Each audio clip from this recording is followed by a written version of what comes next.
For the best friend goes to frog and rat ಅಂತ Filmfare ಕೊಟ್ಟರು. ಇಬ್ರು ಏದೋ ಸುತ್ತಿಂದ ಆಡ್ತಿದ್ದಾರೆ. ಇಬ್ರು ಒಂದು ಖುಷಿ, ಇಬ್ರು ಜೊತೆಗೆ ಇರ್ಬೇಕಮ್ಮ, ಒಂದ್ ಕೆಲಸ ಮಾಡೋಣ, ಒಬ್ರು ಕಟ್ಕೊಂಬೋಣ ಅಂತ ಹೇಳಿ ಒಂದು ಹಗ್ಗ ತಗೊಂಡು ಇವನ್ ಕಾಲ ಅವನ್ ಕಾಲ್ ಕಟ್ಕೊಂಡ್ಬಿಟ್ರು. ಸೊ ಇಲಿ ಹೋಗಿದ್ ಕಡೆಲ್ಲ ಕಪ್ಪೆ ಹೋಗಿದ್ ಕಡೆಲ್ಲ ಇಲಿ ಹೋಗುತ್ತೆ. ಇಬ್ರು ಖುಷಿಯಾಗಿದ್ದಾರೆ. ಒಂದಿನ ಕೆರೆ ಹತ್ರ ಹೋದ್ರು. ಅಲ್ಲೊಂದು ಹುಳ ಈಜ್ತಾ ಇತ್ತು ನೀರ್ ಮೇಲೆ. ಕಪ್ಪೆ ನೋಡ್ತು, ವಾವ್ ಲವ್ಲಿ ಬ್ರೇಕ್ಫಾಸ್ಟ್ ಅಂತ ಡೈ ಹೊಡಿತು ನೀರೊಳಗೆ. ಕಪ್ಪೆ ಡೈ ಹೊಡಿ ಸರಿ, ಜೊತೆಗೆ ಇಲಿನೂ ಒಳಗೋಯ್ತು. ಅಲ್ಲಿಗೆ ಇಲಿ ಕತೆ ಮುಗೀತು. ಇಲಿ ಸತ್ತೋಯ್ತು, ಶವ ತೇಲ್ತಾ ಇದೆ, ಕಪ್ಪೆ ಹ್ಯಾಪಿಯಾಗಿ ತಿಂತಾ ಇದೆ. ಮೇಲ್ಗಡೆಯಿಂದ ಒಂದು ಕಾಗೆ ನೋಡ್ತು, ಇಲಿ ಸತ್ತೋಗಿದೆ, ವಾವ್ ಲವ್ಲಿ ಬ್ರೇಕ್ಫಾಸ್ಟ್ ಅಂತ ಡೈ ಹೊಡಿತು. ಇಲಿನ ಎತ್ಕೊಂಡು ಹೋಯ್ತು. ಹಗ್ಗ ಕಟ್ಟಿತಲ್ಲ, ಜೊತೆ ಕಪ್ಪೆನೂ ಹೋಯ್ತು. ಯಾಕೆ ಹೇಳ್ತಾ ಇದೀನಿ ಅಂದ್ರೆ, ಯಾರ ಜೊತೆ ಹಗ್ಗ ಕಟ್ಕೊಳ್ತೀರಾ ಕೇರ್ಫುಲ್ ಆಗಿರಿ. ನಿಮ್ಮ ಮೆಂಟಾಲಿಟಿಗೆ ಸೂಟ್ ಆಗೋರು ನಿಮ್ಮ ಫ್ರೆಂಡ್ಸ್ ಆಗಿರ್ಬೇಕು. ನಾನು ಜಾತಿ ಧರ್ಮದ ಬಗ್ಗೆ ಮಾತಾಡ್ತಿಲ್ಲ. Choose friends who have similar taste.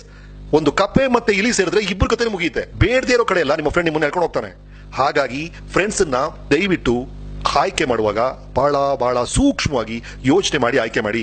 One bad friend, one bad influence can change your life drastically in the wrong direction. At the same time one good influence, ಒಬ್ಬ ಒಳ್ಳೆ ಟೀಚರ್, ಒಬ್ಬ ಒಳ್ಳೆ ಫ್ರೆಂಡ್, ಒಬ್ಬ ಒಳ್ಳೆ ಮೆಂಟರ್ ನಮ್ಮ ಇಡೀ ಜೀವನವನ್ನ positive ಆಗಿ ಬದಲಾಯಿಸ್ತಾರೆ.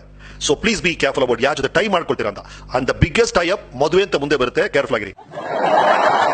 ಕನಸುಗಳು ಈಡೇರಬೇಕು ಅಂದ್ರೆ ಎರಡು ವಿಷಯಗಳು ಬಹಳ ಮುಖ್ಯ. ನಿಮ್ ಕನಸುಗಳು ಏನಿದೆ, ಏನೇನೋ ಮಾಡ್ಬೇಕು ಅಂತ ಆಸೆ ಪಡ್ತೀರಾ. ನಾನು ಅದು ಮಾಡ್ಬೇಕು, ಇದು ಮಾಡ್ಬೇಕು, ಹಾಗೆ ಮಾಡ್ಬೇಕು, ಹೀಗೆ ಮಾಡ್ಬೇಕು. ಅದು ಎಲ್ಲ ಕೆಲಸಗಳು ಆಗ್ಬೇಕು ಅಂದ್ರೆ ನಿಮ್ಗಿರುವಂತ ಒಂದೇ ಒಂದು ವಾಹನ ನಿಮ್ಮ ದೇಹ. ನನ್ನ ಕನಸುಗಳನ್ನ ನೀವು ಈಡೇರಿಸಕ್ಕಾಗಲ್ಲ, ನಾನೇ ಮಾಡ್ಬೇಕು. ಅದಕ್ಕೆ ನಾನು ಫಿಟ್ ಆಗಿರ್ಬೇಕು. ನಮ್ಮ ವೀಕೆಂಡ್ ರಮೇಶ್ ಅಲ್ಲಿ ನಮ್ಮ ದೇವೇಗೌಡ ಎಪಿಸೋಡ್ ನಾನು 12 ಗಂಟೆ ನಿಂತ್ಕೋಬೇಕಾಗಿತ್ತು. 12 ಅವರ್ಸ್. ನಿಮ್ಮ ಬಾಡಿ ನಿಮಗಿರುವಂತ ಅದ್ಭುತವಾದ ಗಿಫ್ಟ್. ಈ ಏಜ್ ಅಲ್ಲಿ ನಿಮಗೆ ಬರುವಂತ ಬ್ಯಾಡ್ ಹ್ಯಾಬಿಟ್ಸ್, ಸಣ್ಣ ಸಣ್ಣ ಇಂಟ್ರೊಡಕ್ಷನ್ಸ್, ಪರಿಚಯಗಳಾಗ್ತಿರುತ್ತೆ. ಅದೆಲ್ಲ ಸ್ವಾಭಾವಿಕ. ಬಟ್ ಸ್ಟಿಲ್ ಯಾವುದಕ್ಕೂ ನೀವು ಗುಲಾಮರಾಗದೆ ನಿಮ್ಮ ದೇಹದ ಆರೋಗ್ಯದ ಕಡೆ ಗಮನ ಕೊಡಿ. That's very important. ಸೆಕೆಂಡ್ಲಿ, ಅಷ್ಟೇ ಮುಖ್ಯವಾದದ್ದು ನಿಮ್ಮ ಮೈಂಡ್, ನಿಮ್ಮ ಯೋಚನೆಗಳು. ನೀವೇನ್ ನೋಡ್ತಾ ಇದೀರಾ, ನೀವೇನ್ ಓದ್ತಾ ಇದೀರೋ ಅದೇ ನೀವಾಗ್ತೀರಿ. ನಿಮ್ಮ ಮೊಬೈಲ್ ಅಲ್ಲಿ ವಾಟ್ಸ್ಆಪ್ ಅಲ್ಲಿ ಏನೇನೋ ನೋಡ್ತಾ ಇರ್ತೀರಲ್ಲ, ನಿಮ್ಗೆ ಗೊತ್ತಿಲ್ಲದೆ ಅದೆಲ್ಲ ನಿಮ್ ಕಂಪ್ಯೂಟರ್ ಫೀಡ್ ಆಗ್ತಿರುತ್ತೆ. ನಿಮ್ಮ ಕಂಪ್ಯೂಟರ್ ಒಳಗೆ ಏನಾಗ್ತಿದ್ರ ನೋಡಿ. ಬರೀ ಡಸ್ಟ್ಬಿನ್ ತರ ಟ್ರಾಶ್ ಆಗ್ತಾ ಇದ್ರೆ ನೀವು ಎಕ್ಸ್ಟ್ರಾರ್ಡಿನರಿ ಸಾಧನೆ ಮಾಡಕ್ ಸಾಧ್ಯನೇ ಇಲ್ಲ. ಎಂಟರ್ಟೈನ್ಮೆಂಟ್ಗೋಸ್ಕರ ಸ್ವಲ್ಪ ಹೊತ್ತು ಅದು ಇದು ನೋಡೋದಲ್ಲ ಓಕೆ. ನೀವು ನೋಡುವಂತ ವಿಷಯಗಳು, ನೀವು ಓದುವಂತ ವಿಷಯಗಳೇ ನಿಮ್ಮ ಜೀವನವನ್ನ ನಿರ್ಣಯ ಮಾಡುತ್ತೆ.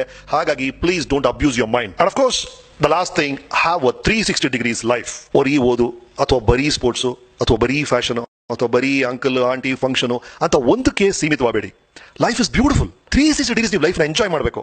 ಜೀವನದ ಎಲ್ಲ ಅದ್ಭುತಗಳು ಸಿಗಬೇಕು, ಅದು ಸಿಗುತ್ತೆ. You can be a good student, you can be a good brother, you can be a good son, you can be a good lover, everything. You must. Yes, you can. ನಂಬಿ, ನಿಮ್ಮಿಂದ ಆಗುತ್ತೆ. Thank you.